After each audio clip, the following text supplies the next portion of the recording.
늘 기억하시며 나라 민족과 그리고 교회를 위해서 또 서로를 위해서 기도하는 우리가 되기를 원합니다. 그것이 가족이 누리는 은혜고 축복입니다.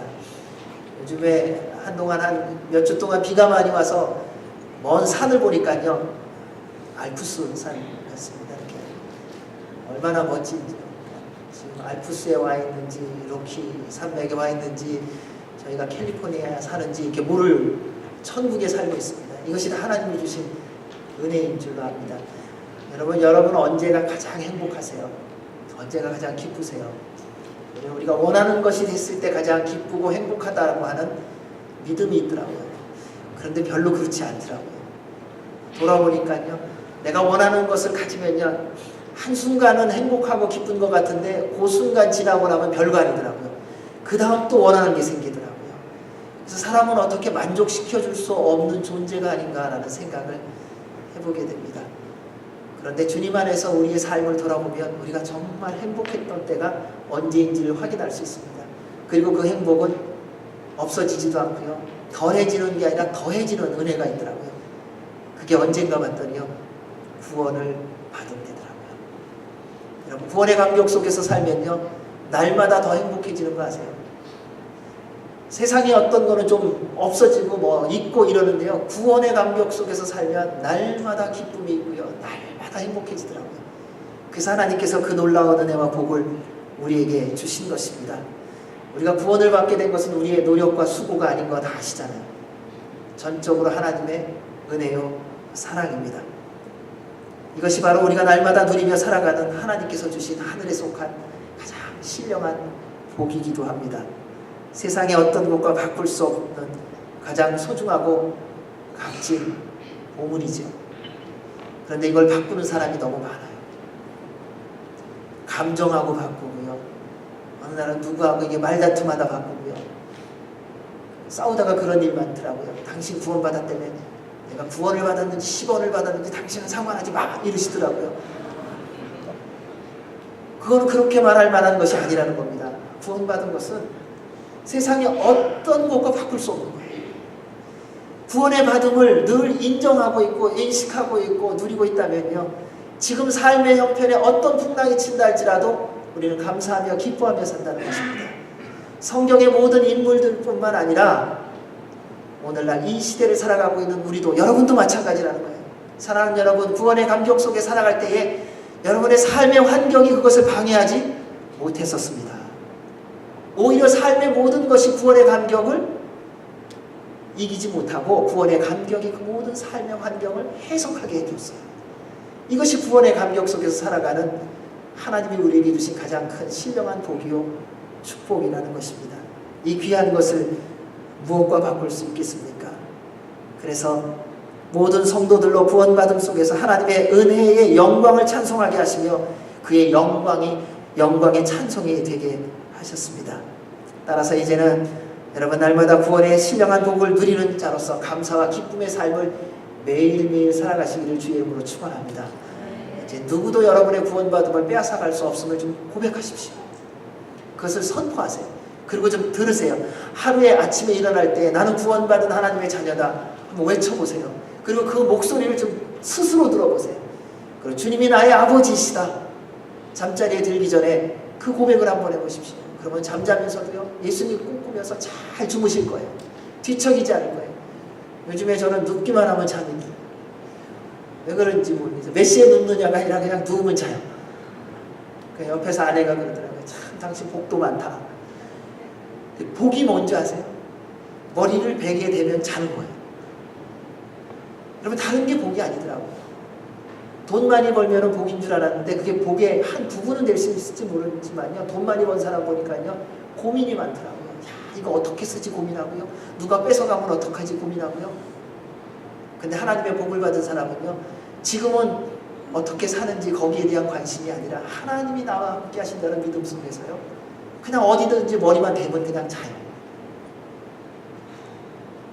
그것이 하나님의 은혜고 복이더라고요. 그래서 여러분, 저녁이 되면, 밤이 되면 푹 주무시는 은혜가 있기를 바랍니다. 이게 하나님이 주신 은혜를 누리는 것입니다. 이렇게 주의 구원 속에서 살아가는 사람이 하나님의 신령한 복을 받은 그리스도인의 아름다운 모습이 어떤 모습인지 15절, 16절에서 우리에게 두 가지로 알려주고 있습니다. 우리 먼저 15절 말씀을 한번 읽어보겠습니다. 15절입니다. 시작.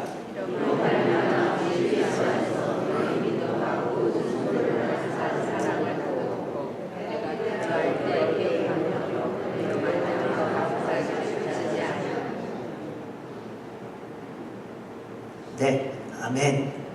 신령한 복을 받은 그리스도인의 아름다운 모습의 첫 번째는 15절에 있는 말씀처럼요, 그리스도인은 그리스도 안에서 믿음과 모든 성도를 향한 사랑의 사람이라는 것입니다.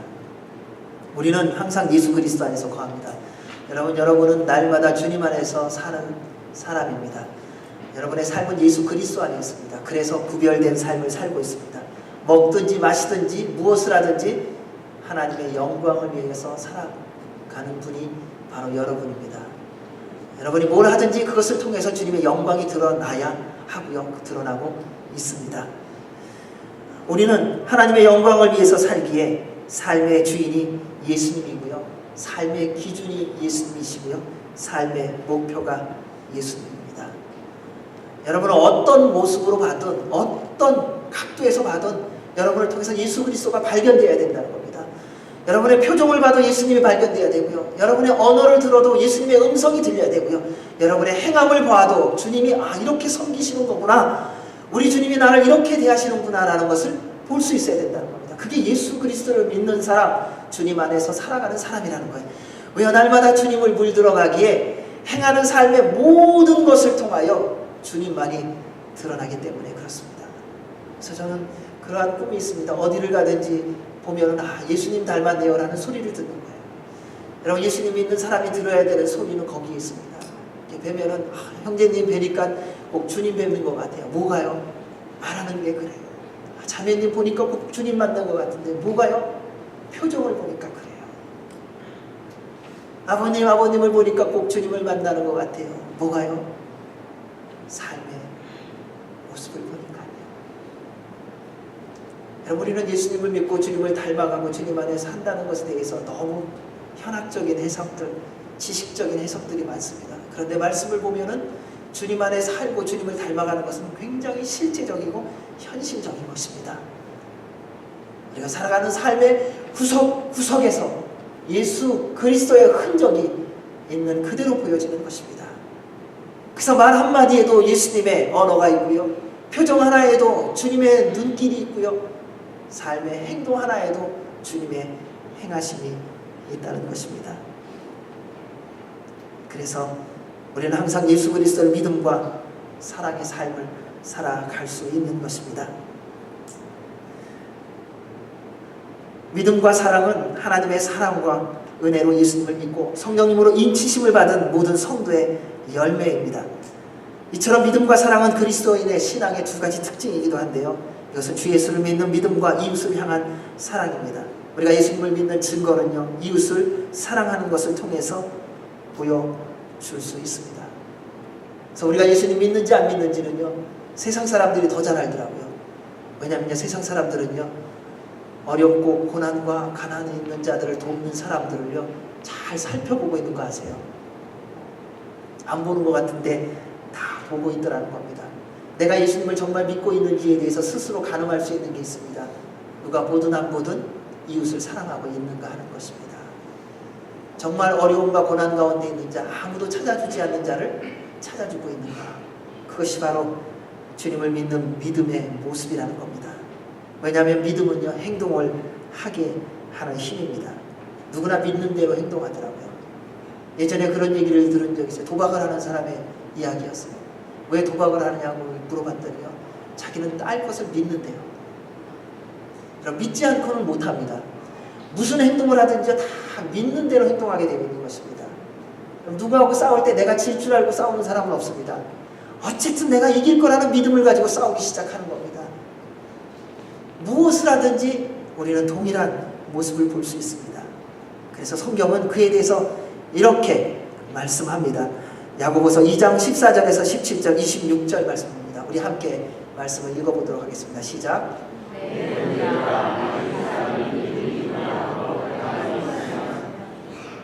무슨 이익이 있으리요? 이 믿음이 능히 자기를 구원하겠느냐? 만일 형제나 자매가 헐벗고 일용할 양식이 없는데 너희 중에 누구든지 그에게 이르되 평안히 가라, 덥게 하라, 배부르게 하라 하며 그 몸에 쓸 것을 주지 아니하면 무슨 유익이 있으리요? 이와 같이 행함이 없는 믿음은 그 자체가 죽은 것이라. 26절, 영혼 없는 몸이 죽은 것 같이 행함이 없는 믿음은 죽은 것이다. 여러분, 행함이 없는 믿음은요, 죽었다고 말합니다. 그것은 믿음이 아니라는 겁니다. 믿음이 있다면요, 분명히 행동이 따릅니다. 지금 우리가 살아가는 삶 속에서 행하는 모든 것은 무엇인가 믿고 있는 것으로부터 시작되는 것입니다. 여러분, 나도 모르겠어 왜 그러는지. 아니요, 뭔가를 믿고 있는 거예요. 여러분, 돈을 믿으면요, 돈을 따라가는 행동을 취하게 되어 있습니다. 명예를 믿으면요, 명예를 따라가는 행동을 하게 되어 있습니다. 정치인들을 보십시오. 경제인들을 보십시오. 문화 예술인들을 보십시오. 그들이 추구하는 모든 것은 각자가 갖고 있는 믿음을 따라 행하고 있다는 것입니다. 그것이 믿음이에요. 믿음에는 그러한 힘이 있다는 것입니다. 무엇을 믿고 누구를 믿느냐에 따라 생각과 행동이 결정되어집니다. 그래서 세상을 믿고 자신을 믿는 사람은요, 언제든지 이기적입니다. 다 내 중심이에요. 누구를 도와주는 것 같은데 나 때문에 도와주는 거예요. 누구와 함께 가고 있는 것 같은데 결국은 나 때문이라는 거예요. 근데 그러한 사람이 진짜인지 아닌지는요, 조금만 지나보면 알아요. 고난이 오고 시련이 와보면 알아요. 여러분, 내가 잘 나갈 때는 나를 만나고자 하는 사람이 많지 않습니까? 근데 어느 날 내가 연약해지고 부족해지고 가난해지고 힘이 없어지고 병들어지면요, 어느 틈엔가 내 곁에 있는 사람이 아무도 없더라고요. 그런데 그때 진짜 나와 동행하는 사람이 누군지 알 수 있는 거예요. 그래서 때로는 인생을 살아가면서 한 번쯤은 가난도 겪을 필요가 있겠더라고요. 그래야 이게 가려질 수가 있어요. 잘 나가면요, 누구든지 다 잘 대해주더라고요. 하지만 예수님을 믿는 여러분은 주님의 말씀을 따라 주님을 믿는 믿음 안에서 이웃을 사랑하는 사람으로 살아가게 되어 있습니다. 그래서 세상은 여러분의 예수님을 믿는 믿음 안에서 행하는 사랑으로 인해 복음의 능력을 보고 주님께로 돌아오게 되는 겁니다. 그래서 어떨 때는 그런 생각도 해봐요. 꼭 말만 해야 되는가? 아니요, 말해야 됩니다. 그런데 행함이 없이 말만 하면은요, 너무 복잡해지더라고요. 제가 예전에 말을 참 잘했던 사람입니다. 그래서 무슨 얘기를 하면은 굉장히 이렇게 논리적이었어요. 그래서 말싸움 하면은요, 누구 못지않게 잘했던 사람이에요. 오케이, 우리 한번 말싸움 해봅시다. 논쟁이라는 표현을 쓰죠. 그런데 결국은 싸움이에요. 내 주관을, 내 주장을 막 주장하는 거예요. 그래서 어느 날 어떤 친구가 뭐 그런 적이 있어요. 녹음을 한번 한 적이 있어요. 근데 제가 말하는 것을 녹음을 해서 들어보니까요, 어쩌면 그렇게 비논리적인지. 그런데 그게 논리가 됐던 이유는 딱 한 가지였더라고요. 소리치는 거였어요. 소리를 지르면 이기더라고요. 모든 논리 위에 최우선의 논리가 뭐냐 그랬더니 소리 지르기더라고요. 이런 거였구나. 그런데 우리는 남이 가만히 있으면 내가 이긴 것처럼 착각하며 살 때가 참 많았다는 것입니다. 하지만 예수님을 믿는 우리는 예수 그리스도를 믿고 이웃을 사랑하기에 그러한 모든 것을 들어주는 사람으로 바뀌는 것을 볼 수 있습니다. 사랑하는 여러분, 여러분이 예수님을 믿음을, 이웃을 사랑함을 통해서 스스로 한번 확인해 보십시오.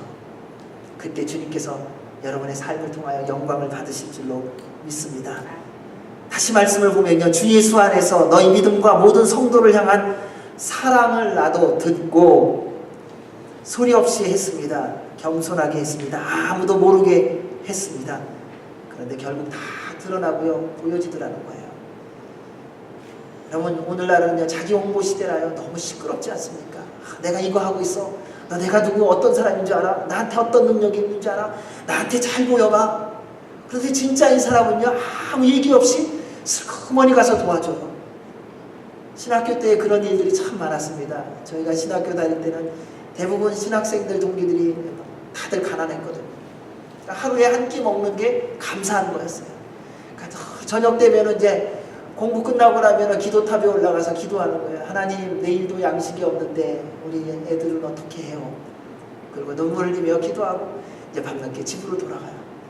그리고 잠자고 또 배고프니까 일찍 일어나잖아요. 새벽에 일어나 보면요, 새빵 사는 그 옆에 그 문 앞에 이렇게 봉다리 하나가 있는 거예요. 거기 쌀이 있어요. 그럼 또 그 쌀 한 봉다리 들고 또 눈물을 흘리며 또 기도하는 거예요. 감사합니다. 근데 누가 하는지 몰라요. 근데 시간이 지나고 나면은 하나님이 알려주시더라고요. 그래서 그러한 시간을 지내면서 분명히 확인한 게 있어요. 사랑하는 여러분, 여러분이 지금까지 소리 없이 섬긴 거 주님이 다 기억하고 계세요. 말 없이 아무도 보지 못하게 새벽 1시, 2시에 몰래 가서 두고 오신 거 주님이 다 기억하고 계시더라고요. 그리고 주님의 때가 되면요, 30배, 60배, 100배로 우리가 상상할 수 없는 하나님이 주실 수 있는 은혜와 복으로 부어주세요. 우리는 사랑하다가 그런 얘기 하더라고요. 하나님 언제까지 사랑해요? 하나님 저 사람 몇 번까지 용서해야 돼요? 이렇게 속을 상하는데 주님도 아마 용서 안 하실지 모르겠어요. 이런 얘기를 할 때가 있어요. 근데 그때 사랑하시라는 거예요. 그 주님이 다 알고 계세요. 주님이 다 보고 계세요. 주님의 때가 되면 놀라운 일이 일어날 것입니다. 저는 그 기대를 하고 살아갑니다. 왜냐하면 여러분들이 말없이 수고함으로 섬기는 그 사랑을 알고 있기 때문에요. 여러분, 주님을 믿으면요, 이웃을 사랑하게 되어 있습니다. 곧 아름다운 일들이 샘물처럼 터질 것입니다. 그리고요, 한 가지 더는요, 있을 때 잘해주셔야 돼요. 지금 만났을 때, 우리가 생명 가지고 같이 살고 있을 때 그때 잘해주세요. 언제 또 하나님이 누구를 어떻게 부르실지 몰라요. 이번에는 저기 뭐 아프리카로 가라. 그럼 가야 되는 거잖아요.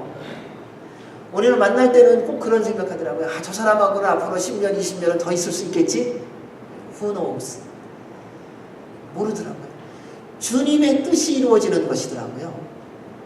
그래서 지금 옆에 있는 분이 가장 사랑할 만한 분이고요, 가장 좋은 분임을 고백하셔야 됩니다. 그래서 너무 잘 대해주세요. 자녀한테도요, 있을 때 잘해주세요. 얘 언제 떠나나? 떠나면요, 다 아쉬운 거예요. 괜히 잘해줄 걸. 이거 다 아쉽게 남더라고요. 그러니까 지금 같이 살고 계신 분이 계시면요, 같이 살 때 잘해주십시오. 그럼 부모님 공경 잘하십시오. 서로 형제간에 사랑하십시오. 이것이 우리가 주님을 믿는 증거이기 때문입니다.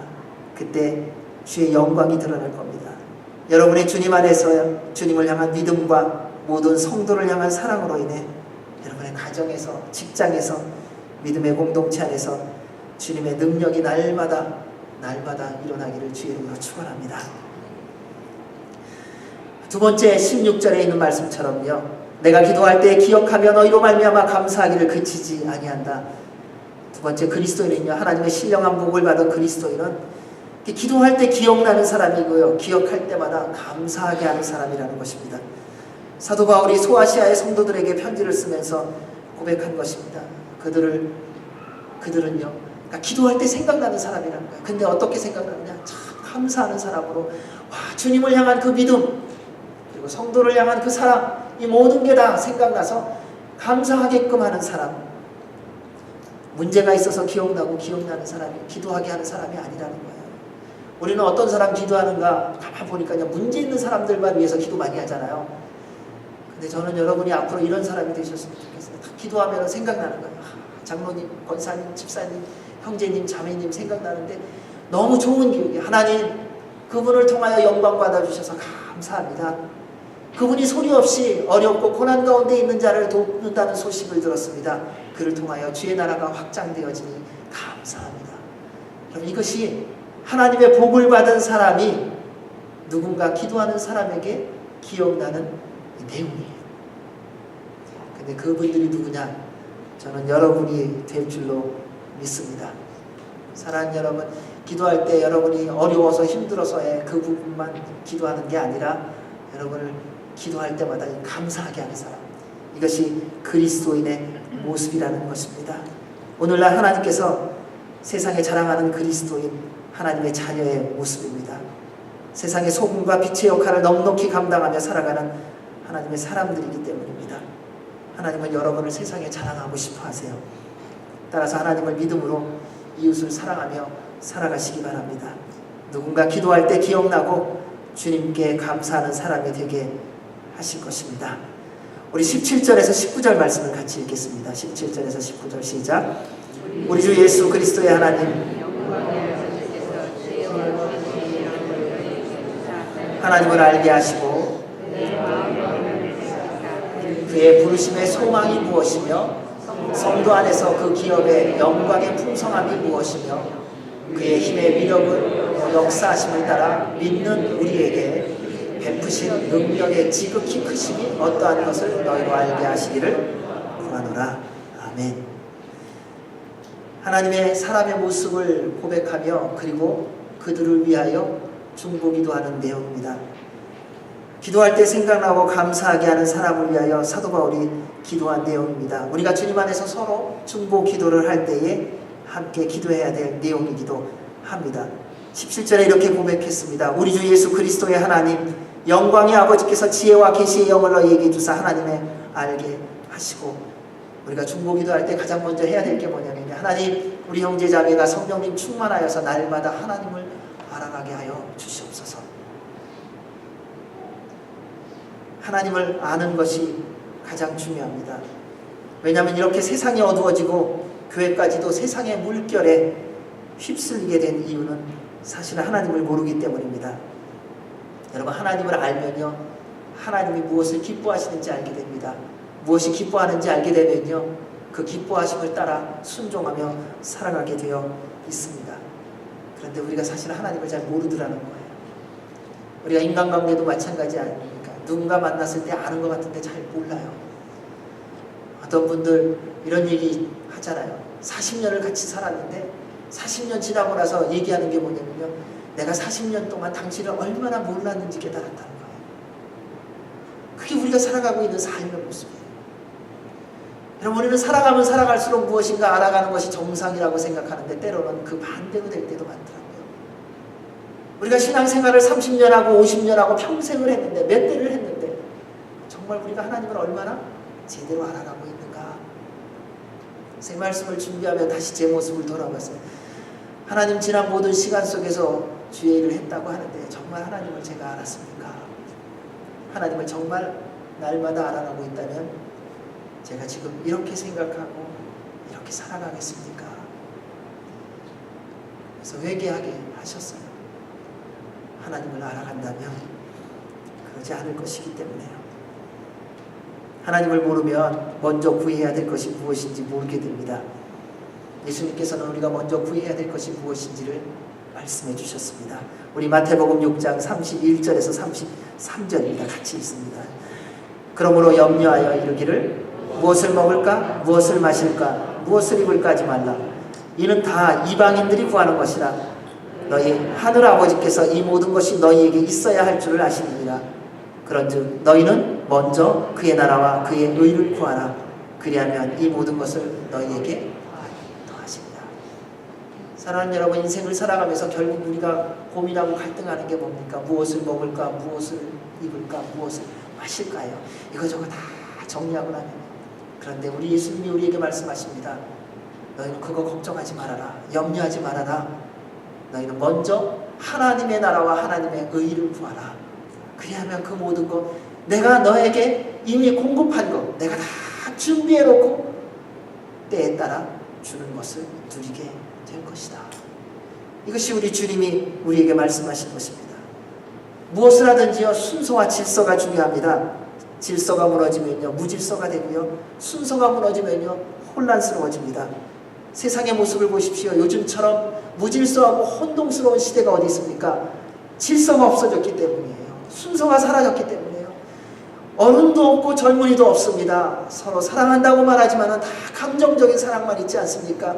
이해한다고 말하지만 다 내 기준을 가지고 이해하지 않습니까? 무엇을 돕는다고 하지만 내 마음에 드는 사람만 돕고요, 용서한다고 말하지만요, 내가 하고 싶은 사람만 용서하는 모습 때문에 그렇지 않습니까? 왜 점점 더 세상은 편리해지고 과학은 발전된다고 하는데 어두워지고 있습니까? 하나님을 모르기 때문이더라고요. 하나님을 모르기 때문에 세상은 어두워지고 있는 것입니다. 그래서 죄를 죄로 여기지 않습니다. 당연하게 여기며 살아가고 있지 않습니까? 호세아서 4장 6절에 하나님께서 이렇게 말씀하십니다. 우리 함께 읽습니다. 내 백성이 지식이 없음으로 망하는도다. 내가 지식을 버렸으니 나도 너를 버려 내 제사장이 되지 못하게 할 것이요 내가 내 하나님의 율법을 잊었으니 나도 내 자녀들을 잊어버리리라. 우리가 하나님을 모르는 때가 많다는 겁니다. 그러면 세상은 점점 더 어두워지게 될 것입니다. 저는 가끔 높은 산을 오르는 사람들을 생각해 봅니다. 산도 좋아하고 바다도 좋아해서 자연을 참 좋아하고, 높은 산을 오르는 사람을 보면은 꼭 혼자 가지 않습니다. 누군가 도와주는 사람을 데리고 갑니다. 왜냐하면 높은 산에 올라갈수록 기후의 변화와 길을 잊어버릴 수 있는 가능성이 높기 때문에 도와줄 사람과 같이 간다는 겁니다. 그러면 위급한 상황이 생겨도 대처할 수 있고 도움을 받을 수 있으니까요. 그런데 인생도 마찬가지라는 거 아세요? 우리는 인생을 내 힘으로 살아가려고 할 때가 참 많아요. 근데 그게 안 된다는 것입니다. 지금까지 내 힘대로 내 능력대로 사셨습니까? 이제 곧 안 된다는 거 깨닫게 해주실 거예요. 만약에 지금 내 힘으로 살지 못하는 것을 깨달으셨습니까? 그렇다면 도와주실 분을 찾으시기 바랍니다. 사랑하는 여러분, 우리의 인생의 인도자는 살아계신 하나님이십니다. 우리 모두는 오늘 처음 살아보는 거예요. 여러분 오늘 처음 살아보시잖아요. 오늘은 미지의 세계예요. 내일 살아본 사람 아무도 없어요. 다 오늘 처음 살더라고요. 그래서 몰라요. 오늘 무슨 일이 있을지 몰라요. 계획은 세우는데 계획대로 살아가는 게 아니라는 것입니다. 하나님의 보호와 인도함 속에서 살아가야 됩니다. 따라서 인생을 방황하지 않고 살아가려면 반드시 우리를 지으신 하나님 아버지와 함께 걸어가야 됩니다. 그러면 광야의 삶을 걸어갈 때 구름 기둥과 불 기둥으로 인도하시며 지키시고 우리를 푸른 초장과 신만한 물가로 인도해 주실 것입니다. 그런데 어떻게 하나님을 알아갈 수 있느냐 하는 것이죠. 하나님은 인간의 지식과 경험으로 알아갈 수 있는 분이 아니라는 것입니다. 지금까지 많은 사람들이 하나님을 안다고 말하지만 결국 그들은 엉뚱한 길, 멸망의 길로 가는 것을 많이 봤습니다. 누구도 하나님을 다 아는 사람은 없습니다. 오직 하나님을 다 알고 있는 분은 예수 그리스도 한 분밖에 없습니다. 그분이 바로 하나님이시기 때문에. 그래서 그분이 무슨 얘기를 했냐면요, 아버지와 나는 하나다라고 얘기하셨어요. 하나님을 알고 싶으시면요, 예수님을 만나셔야 됩니다. 내가 하나님을 알면 예수님 만날 게가 아니라 정말 하나님을 알아가고 싶으시면 예수 그리스도를 믿으시기 바랍니다. 정말 하나님을 알고 싶으시면요, 성령님 충만하셔야 됩니다. 그래서 요한복음 14장 27절에 이렇게 기록되어 있습니다. 함께 읽습니다. 시작. 보혜사 곧 아버지께서 내 이름으로 보내실 성령, 그가 너희에게 모든 것을 가르치고 내가 너희에게 말한 모든 것을 생각나게 하리라. 여러분, 하나님을 알려면요, 성령님 충만해야 됩니다. 그리하면 그때부터 주님이 어떤 분인지, 하나님이 어떤 분인지를 알아가게 해주세요. 왜? 성령 하나님께서 그분의 모든 말씀을 기억나게 하시고 깨닫게 하시고 경험하게 하시기 때문입니다. 성령님 충만하면요, 주님의 음성이 들리기 시작합니다.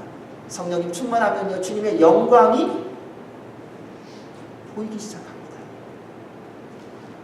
여러분, 성령님 충만할 때에 하나님의 뜻이 무엇인지 깨닫게 되어집니다. 제자들 보면 성령님이 오시기 전까지는요, 그들은 얼마나 불안함 속에서 살았는지 모릅니다. 십자가를 경험했습니다. 부활을 경험했습니다. 그런데 두려움 속에 살았습니다. 하지만 오순절 사건 이후로 전혀 다른 사람이 된 것을 볼 수 있습니다. 성령 하나님께서 그들의 주인이 되셔서 모든 것을 주관해 주시고 계시기 때문에, 능력과 지혜를 주셔서 하나님이 책임지는 인생을 살게 해 주셨기 때문입니다. 성령님 충만함으로 하나님을 알아가기 시작하자 그들의 삶의 태도가 전혀 바뀌어집니다.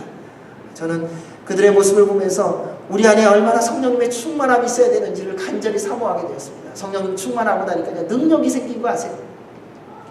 성전 미문을 향하여 앉아있던 안진뱅이 된 자를 베드로와 요한이 그 시간을 정한 대로 아침에 기도하러 가다가 만났습니다. 그거지가 말합니다. 구걸합니다. 내게 뭔가를 좀 달라고. 그런데 그때 베드로가 말합니다. 내가 가진 것은 없다. 그렇지만 내가 가진 것으로 내게 주노니 곧 나사렛 예수 그리스도의 이름으로 일어나 걸으라. 그가 걸었습니다. 성령의 능력으로 그에게 주님의 능력이 임하게 했다는 사실입니다. 사랑하는 여러분, 그 능력이 왜 그 시대에만 있고 이 시대에는 없어야 됩니까? 여러분에게도 성령님의 충만함으로 그 능력이 있기를 주의 이름으로 축원합니다. 여러분, 그 기도의 능력을 받아야 됩니다. 성령님의 능력이 오늘날 이 시대에도 우리 가운데 충만히 임해야 됩니다. 교회를 위해서 기도할 때마다 꼭 기도하는 게 있습니다. 하나님, 우리 교회에 기적이 일어나게 해주십시오. 상한 마음들이 회복되게 해주십시오. 병든 자를 위하여 기도할 때마다 병든 자들이 치유함을 받는 역사가 일어나게 하여 주시옵소서. 이것은 주님이 이루시기 때문에 우리가 믿음으로 기도할 때 그대로 이루어질 줄로 믿습니다. 우리가 고난 가운데 있는 것 서로 함께 나누며 기도해야 되는 이유가 여기 있습니다. 왜요? 하나님은 우리의 기도를 들으시고 응답하시는 분이시기 때문에 그런 것입니다. 저는 저희 교회에 분명히 기적이 일어날 줄로 믿습니다. 그리고 이미 기적이 일어나고 있습니다. 그래서 하나님께서 그 일을 행하시고 계시기 때문에 이제는 그 일의 현장에 여러분 한 분 한 분이 참여하셔야 된다는 거예요. 나는 언제 기적을 맛보나? 아니요. 이제는 여러분 모두가 성령님 충만하시기 때문에 성령님의 능력으로, 예수 그리스도의 이름의 능력으로 여러분이 누군가를 위하여 기도할 때 그 주의 능력이 그에게 임할 줄로 믿습니다. 이 일을 경험하시고 행하시길 바랍니다. 그래서 우리 교회가 주님의 교회인 것을 맛보시기를 주의 이름으로 축원합니다. 성령님 충만하자 사도들이 완전히 변했습니다. 그들이 담대해졌습니다. 종교의 지도자들이 불러서 협박하고 위협합니다. 다시는 예수의 이름으로 전하지 말라고. 그랬더니요, 사도들이 뭐라고 대답하는 줄 아세요? 그 전 같았으면 벌써 도망갔습니다. 그런데 그러한 이야기를 듣고 베드로와 요한이 사도행전 4장 19절에서 20절에 이렇게 대답합니다. 우리 같이 말씀을 읽습니다. 시작.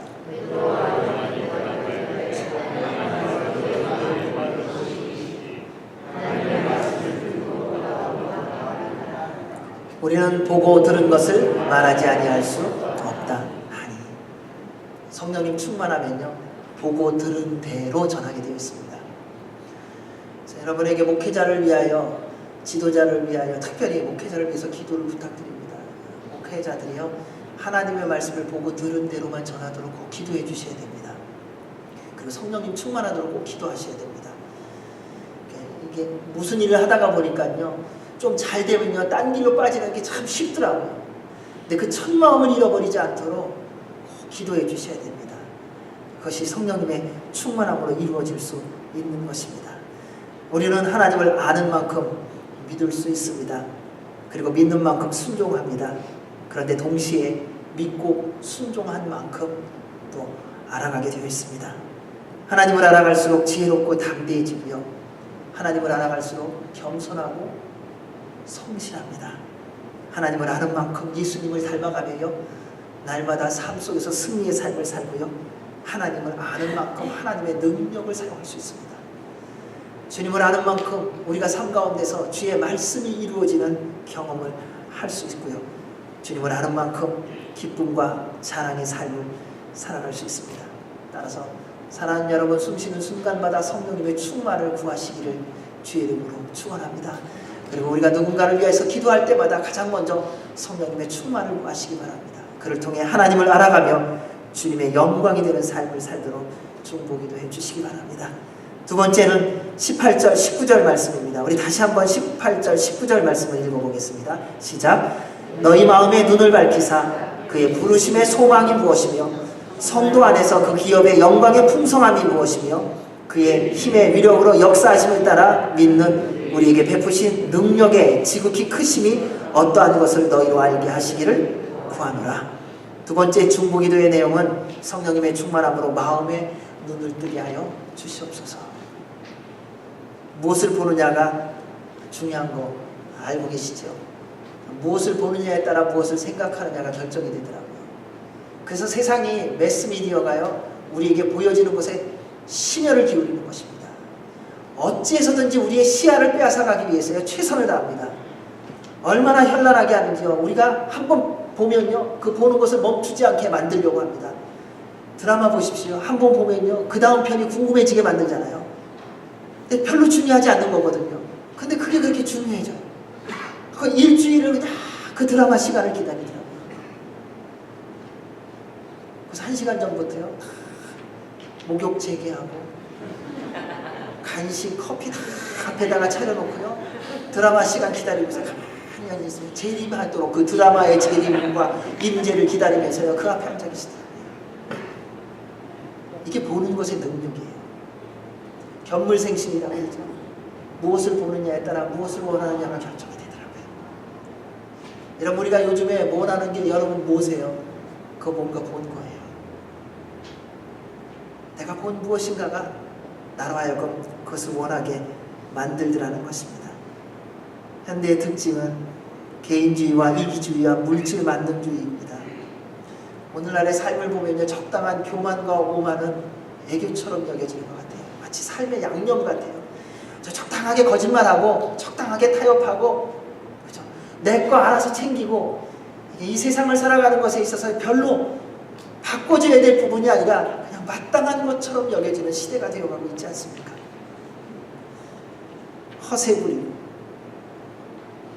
죄로 인해 우리의 마음의 눈과 영의 눈을 잃고 나니 오직 나만 보이기 때문에, 세상만 보이기 때문입니다.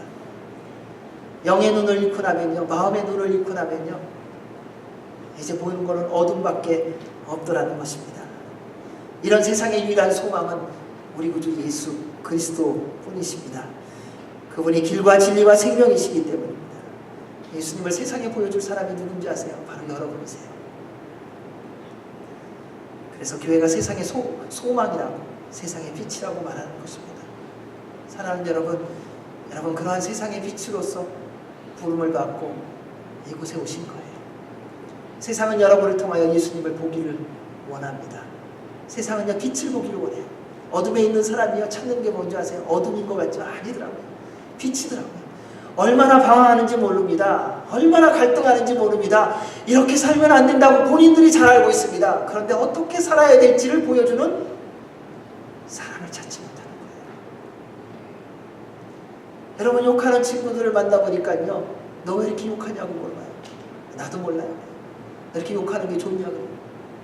어떻게 말하는지 모르겠다는 거예요. 누군가 아름답게 말하는 소리를 들어본 적이 없는 거예요. 왜 자꾸 어두움의 말을 할 수밖에 없는 것입니다. 사랑하는 여러분, 세상이 점점 더 어두워지는 것을 탓하지 마시길 바랍니다. 여러분이 그 세상의 빛입니다. 이제 여러분이 그 빛으로 살아가시기 바랍니다. 여러분은요, 세상에 예수 그리스도를 보여주는 프로젝터예요. 여러분이 가는 곳에서는요, 사람들이 어떻게 해서든지 여러분을 킬 거예요. 오늘 해줄 거예요. 그리고 뭐가 나오는지 볼 거예요. 여러분의 입술에서 뭐가 나오는지를 볼 거예요. 여러분의 행함 속에서 어떤 행동이 나오는지는 것을 지켜보고 있다니까요. 그래서 그 모든 것을 통하여 주님이 드러나야 하는 것입니다. 성령님의 충만함으로 우리의 마음의 눈이 떠지면 우리가 보고 알고 깨닫게 되는 것이 있습니다. 그것이 바로 18절 19절의 말씀의 세 가지입니다. 첫째, 하나님의 부르심에 소망을 알게 됩니다. 현대는 소망이 사라지는 시대입니다. 현실에 매여 당장을 살기에 급급하더라고요. 하루살이 삶을 살고 있더라고요. 이게 세상의 속임수입니다. 여러분, 주님 안에서 꿈을 회복하시기 바랍니다. 하나님께서 여러분을 부르신 그 꿈을 다시 좀 회복하십시오. 이거 여태까지 안 이루어졌는데, 아니요, 주님이 약속하셨다면 반드시 이루어집니다. 그것이 지금까지 얼만큼 안 됐느냐, 내가 꿈꾸면서부터 더 안 됐어, 그래도 괜찮습니다. 하나님이 주신 꿈이라면 반드시 하나님의 때에 이루어 주실 것입니다. 왜냐하면 그것이 주님이 여러분을 통하여 이루시고자 하는 계획이기 때문에 그렇습니다. 사랑하는 여러분, 하나님은 여러분과 영원히 함께 살려고 여러분을 지으셨고 부르셨습니다. 하나님은 여러분을 종으로 부르시지 않으셨어요. 일시키려고 부르시지 않으셨어요. 영원토록 사랑하며 관계 맺으며 함께 살게 하기 위하여 여러분을 지으셨고 부르셨다는 사실입니다. 그래서 처음부터 인간을 지으셨을 때 복 주시고요, 하나님이 우리에게 주신 특별한 권한이 있어요. 정복하고 다스리라는 거였어요. 이것이 주님이 여러분에게 주신 능력입니다. 그리고 그것은 책임이기도 합니다. 사랑하는 여러분, 주님은 날마다 주님을 여러분에게 주기를 원하십니다. 그리고 영원토록 함께 하기를 원하십니다. 그래서 로마서 8장 28절에서 30절에 이렇게 기록되어 있습니다. 우리가 알거니와 함께 있습니다. 하나님을 사랑하는 자 곧 그의 뜻대로 부르심을 입은 자들에게는 모든 것이 합력하여 선을 이루리라. 하나님이 미리 아신 자들을 또한 그 아들의 형상을 본받게 하기 위하여 미리 정하셨으니 이는 그로 많은 형제 중에서 맏아들이 되게 하려 하심이니라. 또 미리 정하신 그들을 또한 부르시고 부르신 그들을 또한 의롭다 하시고 의롭다 하신 그들을 또한 영화롭게 하셨느니라. 사랑하는 여러분, 하나님은 여러분과 영원히 하시려고 부르셨고요. 그리고 이곳에 있게 하셨습니다. 따라서 그 기쁨 속에서 살아가시기 바랍니다. 마음의 눈이 떠지면요, 두 번째, 하나님의 기업의 영광의 풍성함을 알게 하십니다. 우리는 하나님의 소유입니다. 여러분은 하나님의 것입니다. 여러분의 것 아닙니다. 그래서 말씀에 이렇게 기록되어 있습니다. 여호와의 분깃은 자기 백성이라. 야곱은 그가 택하신 기업이라. 여호와를 자기 하나님으로 삼은 나라 곧 하나님의 기업으로 선택된 백성은 복이 있도다. 예수님을 믿고 구원받은 여러분은 하나님의 기업임을 꼭 기억하시기 바랍니다. 그냥 지나가는 말 아닙니다. 그래, 나는 하나님의 것이지, 이게 아니에요. 하나님이 여러분을 소유 삼으셨어요. 이제 여러분 뜻대로 사는 거 아니라는 겁니다. 하나님의 뜻대로 사셔야 돼요. 하나님이 정하신 대로 살아가셔야 됩니다. 하나님의 기업으로서 누릴 영광의 풍성함을 보게 하실 겁니다. 창조주 하나님으로서의 준비해 주신 영광스럽고 풍성한 영적인 축복들을 누리게 하실 겁니다. 왜냐하면 여러분은 하나님의 소유이기 때문에요. 하나님의 자녀이기 때문에요. 하나님은 전부 다를 주실 것입니다. 셋째, 마음의 눈이 떠지면 하나님의 능력의 지극히 크심을 알게 될 것입니다. 하나님의 전능하신 분임을 알고 믿게 됩니다. 하나님이 전능하신 것을 믿는다면 뭐가 걱정이 됩니까? 말씀을 기록할 때마다 정말 우리가 하나님이 전능하신 걸 믿나? 진짜 믿는다면 어떤 일이 일어날까? 세상의 삶이 늘 감사와 기쁨의 연속일 겁니다. 병들어도 괜찮고요, 건강해도 괜찮고요, 가난해도 괜찮고요, 부자가 돼도 괜찮고요. 상황의 변함에 흔들리지 않을 겁니다. 왜요? 전능하신 하나님이 내 아버지시니까요. 우리의 마음이 이렇게 늘 흔들리는 이유는 간단합니다. 하나님이 전능하시다는 것이 믿어졌다, 안 믿어졌다 그래서 그래요. 근데 우리 하나님이 전능하신 것이 온전히 믿어지면요, 여러분 지금 기도하는 모든 제목을 주께서 이미 들으셨고 응답해 주실 것을 분명히 믿게 될 줄로 믿습니다. 왜냐하면 그분이 그대로 이루어 주실 것이기 때문입니다. 에스겔 골짜기에 마른 뼈와 같은 상황에 있다 해도 염려하지 않습니다. 왜냐하면 살아계신 하나님께서의 능력으로 그 모든 뼈들을 모이게 하시고 그리고 사방에서 생기가 불어 생명이 되게 하실 것이기 때문입니다.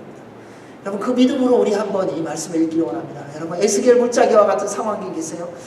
여러분의 삶의 모습이 혹은 어떠한 형편이 정말 죽을 것 같아서, 아니 이미 죽어버려서 마른 뼈와 같아서 더 이상 소망이 없으십니까? 전능하신 하나님임을 믿으십니까? 그렇다면 이 말씀대로 이루어질 것을 믿는 믿음으로 함께 우리 믿음의 고백으로 이 말씀을 함께 읽어보도록 하겠습니다. 함께 읽습니다. 시작.